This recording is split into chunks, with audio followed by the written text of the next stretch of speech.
Deep in the heart of a sprawling, ancient forest lived a pack of wolves known for their strength and courage. They were the guardians of the woods, their howls echoing through the moonlit nights like a powerful symphony. But among them was a young wolf named Fenrir, who was different. While his siblings wrestled and played under the silvery glow of the moon, Fenrir would huddle in the darkest corner of their den, trembling. Fenrir was afraid of the night. To him, the night wasn't a playground, it was a monster. Every rustle of leaves was the step of a shadowy beast. Every hoot of an owl was a cry of warning. The dancing shadows cast by the trees looked like long, grasping fingers reaching out for him. His pack didn't understand. A wolf who fears the dark, his brother, Kale, would scoff. It's unnatural. The night is our kingdom. His sister, Lyra, would try to be kinder, nudging him with her nose. There's nothing to be afraid of, Fenrir. We are the strongest hunters in this forest. But their words didn't help. The fear was a cold stone in his belly, heavy and unmoving. One evening, the pack's alpha, a wise old wolf named Borin, Kajeda hunt. It was a moonless night, the kind that Fenrir dreaded the most. The darkness was so thick it felt like you could touch it. Fenrir, Borin said, his voice calm but firm. Tonight, you will run with us. Fenrir's heart hammered against his ribs. He wanted to refuse, to stay hidden in the safety of the den, but he couldn't disobey the alpha. He reluctantly padded out of the den, his tail tucked between his legs, his body shaking. As the pack moved silently through the trees, Fenrir's senses were on high alert. Every snap of a twig made him jump. He imagined glowing eyes watching him from every bush, a monster lurking behind every tree. He was so consumed by his fear that he didn't see the gnarled root in his path. He tripped, tumbling head over paws down a short, steep slope. When he finally stopped, he was dazed and alone. He looked up, but the pack was gone. The only sound was the frantic beating of his own heart. Panic seized him. He was lost in the terrifying, all-consuming darkness he feared more than anything. He let out a whimper, a small, pathetic sound that was swallowed by the immense silence of the forest. He tried to call for his pack, but his throat was tight with fear.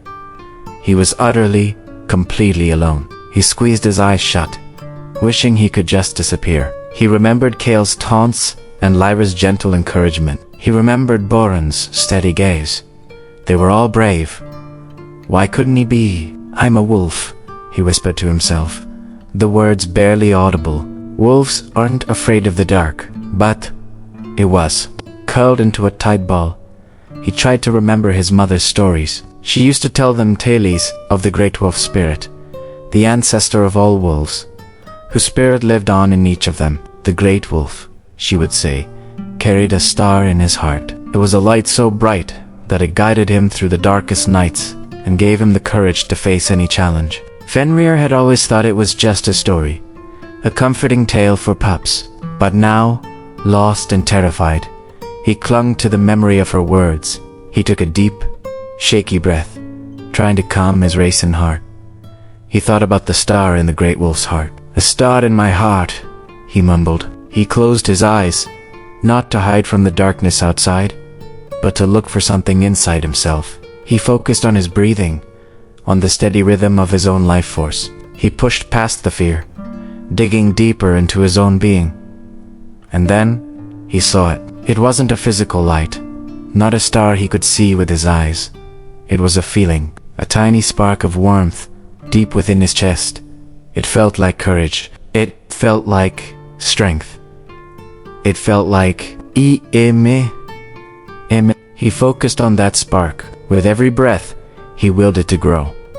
He thought of his family, of the strength of the pack. He thought of his own paws, strong and capable. He thought of his own teeth, sharp and ready. A was a wolf, a hunter, a part of the forest, not a victim of it. The spark grew warmer, spreading through his body like the first light of dawn. The trembling in his limbs began to subside. The cold stone of fear in his belly started to melt away. Slowly, hesitantly, Fenrir opened his eyes. The forest was still dark, but it looked different now. The shadows weren't grasping fingers anymore. They were just shadows, dancing in a breeze he could now feel on his fur. The rustle of leaves wasn't a monster. It was a small field mouse scurrying home. The owl's hoot wasn't a warning. It was a greeting, a fellow creature of the night going about its business. He was a part of this world, not separate from it. With a newfound confidence, Fenrir stood up. He lifted his nose to the air, and for the first time, he didn't smell danger. He smelled the damp earth, the pine needles, the distant scent of his pack. The fear was still there, a faint echo in the back of his mind, but it no longer controlled him. The light inside him, his own inner strength, was brighter. He knew the way. He started to run, his paws barely making a sound on the forest floor. He moved with a grace and confidence he'd never felt before. He wasn't running from the darkness, he was running through it.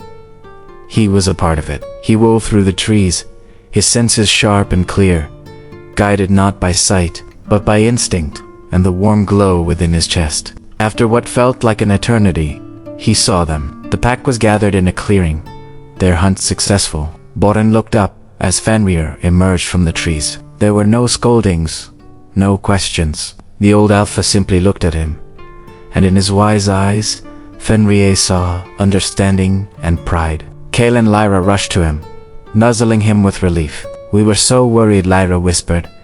Fenrir didn't flinch or cower. "Estud tal, no selling them back." From that night on, Fenrir was a different wolf. He still respected the darkness, but he no longer feared it. He understood that the night held its own beauty and its own secrets, and that he was perfectly equipped to navigate it. He ran with the pack on every hunt, his steps sure and his spirit bright. He even began to love the feel of the cool night air on his fur and the symphony of sounds that filled the forest after sunset. He learned that true courage isn't the absence of fear, but the discovery of something inside you that is stronger than fear. He had found his inner light, the star in his heart that his mother had spoken of.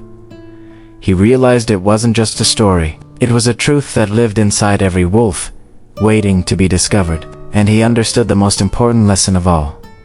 Fear fades when you remember who you truly are. Thank you so much for watching.